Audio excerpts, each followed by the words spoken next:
So today we are going to talk about owning our own emotional triggers. In a recent Reiki 2 attunement class, it was really a huge part of what was happening for the students during the course where emotional triggers would come up. And they weren't quite sure how to deal with that or even to acknowledge it or to own it. And it's really important for your own self development, self awareness, for your own healing, that you need to really recognize that you are the person feeling the pain.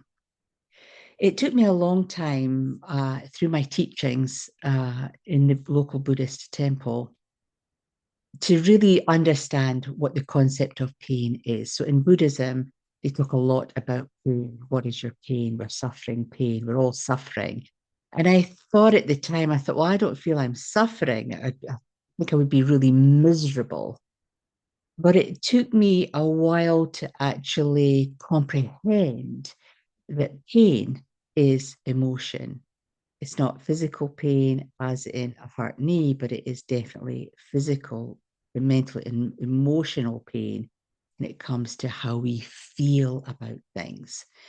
And one of the key aspects that I teach in Reiki 2 is that the quick path to release, because we have to own our own pain. It doesn't matter who triggered that pain because they don't feel the pain. You're feeling the pain.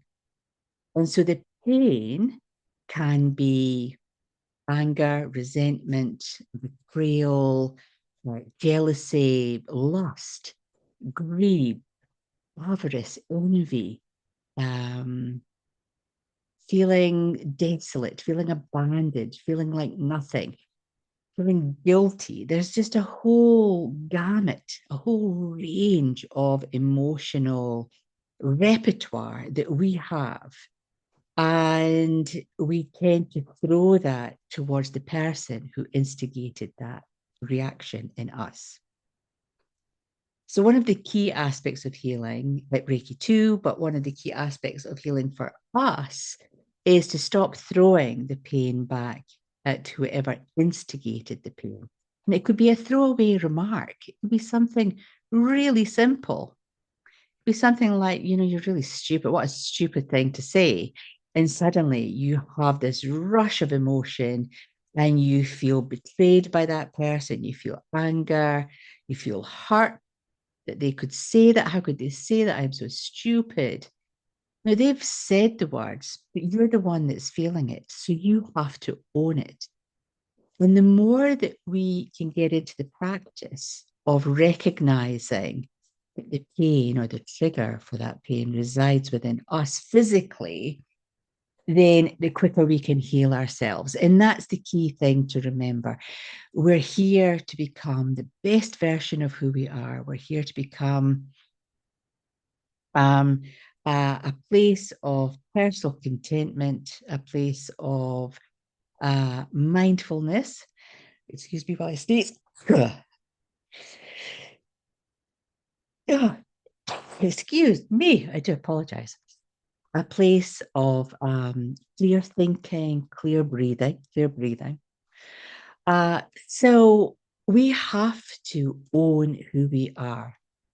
Reiki 2 for myself was a journey where I had to really own everything that I did, the pain that I caused in other people, because we can all go around thinking that we're absolutely perfect, that we would never cause pain in someone, that we are the most angelic being, kind, compassionate being. But there will have been aspects in your life where you maybe haven't been quite as compassionate, quite as loving. And I really, really had to dig deep and had to acknowledge my teenage tantrums, my 20 somethings when I was still rebelling, my 30 somethings when friendship dynamics were shifting and changing, and I was being excluded from the in crowd, if you will. that all then brings up non-complementary behavior. It brings up responses in us that may not necessarily have been generous, kind, and compassionate.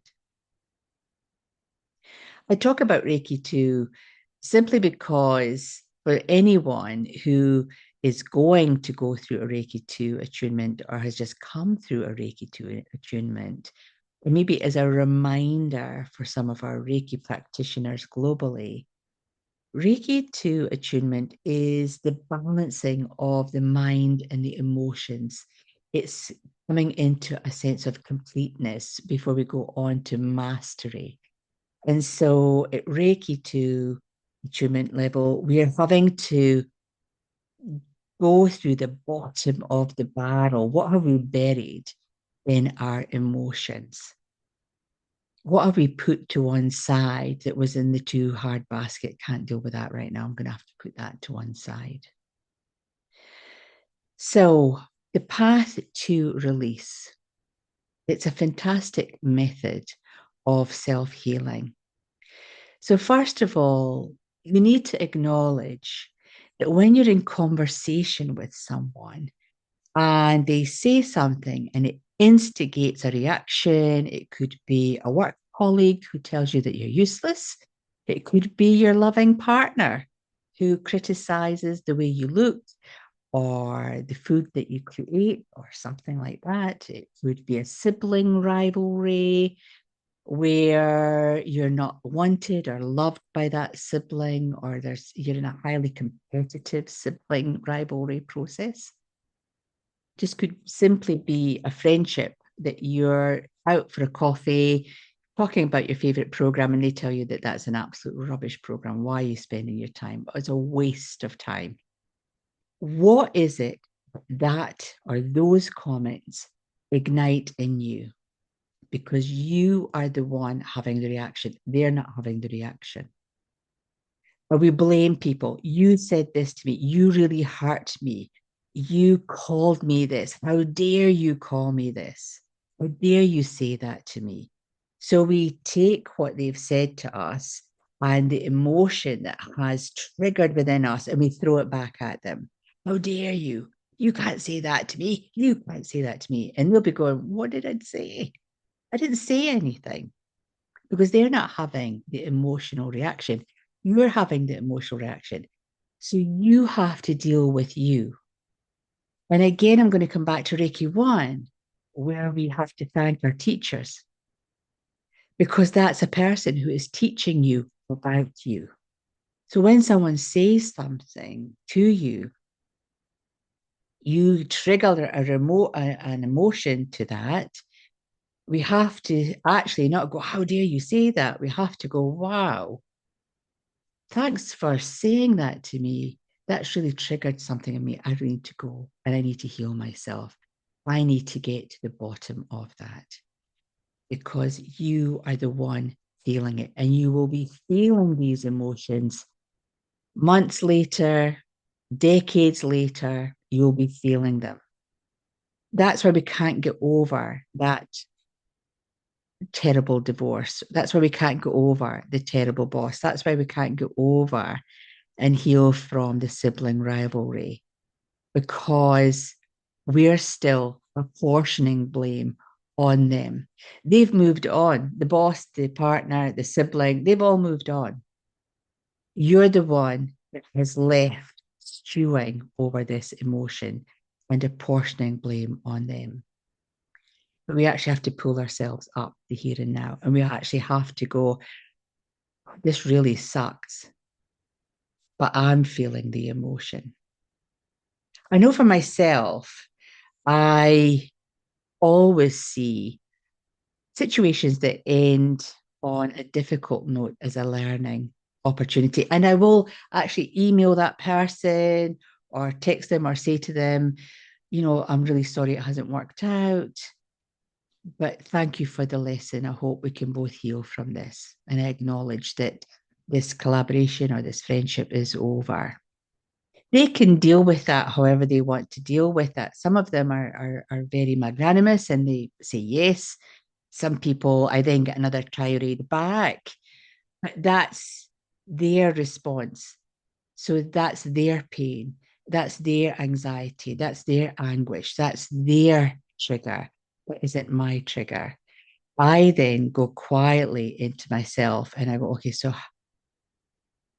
gee, how did that episode make me feel? Did I feel devastated? Did I feel betrayed?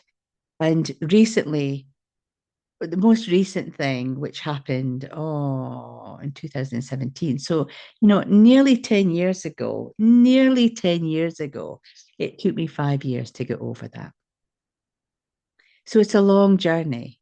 It's not healing overnight because it's hard for us to acknowledge that we are feeling pain, that we are in pain, that we have caused pain. We don't want to cause pain. We don't intentionally set out to hurt people or to cause pain. So in that 5 years, I worked on the quick path to release. I diaried every day. So what's happening today? How's that serving you today? And just worked my way through it, worked my way through it, worked my way through it until I suddenly, for somehow, this person's link turned up on a website. And I thought, oh, well, I'll go and have a look. And they had moved on. They had moved on in their life. They weren't still sitting in pain. They'd created a brand new thing. They'd moved on. They were doing great. And that was that point of, what am I doing? I'm wasting my time. I'm wasting my time trying to be something or somebody that avoids pain or avoids conflict. I just need to put myself out there again and be Phyllis Brown. I need to be Phyllis Brown again. So even for me, it's hard, but I want to share a technique that I give to my Reiki 2 students.